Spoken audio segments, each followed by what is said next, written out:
परदेश के रही आने वैसे कहा पर सुना परदेश से ठीक बाजात बाटे, लेकिन हमारे एक बात सुन ला तब जा।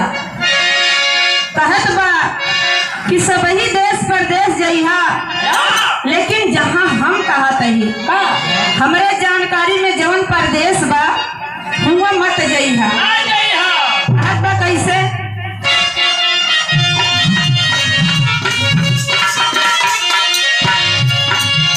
अरे डूबी मरबो हे राजा कि डूबी मरबो हे राजा जही बजब पुरुष के देशवा।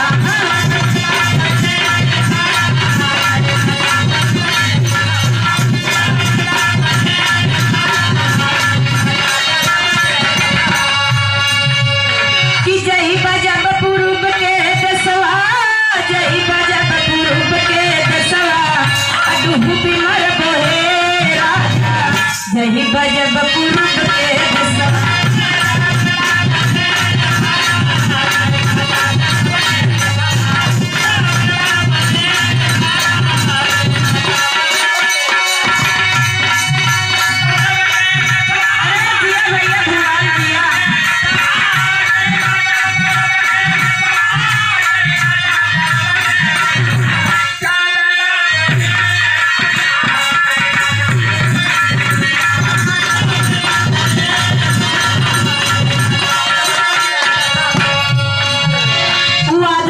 सोचत बा एका सबही देश में बड़ी खुशी बा, अका प्रॉब्लम बा पूर्व के देश में।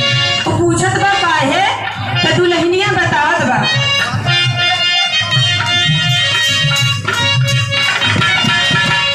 के वही पूर्व देशवा में बस बागनिया हरा।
मशहूर हारमोनियम वादक कलाकार भैया आप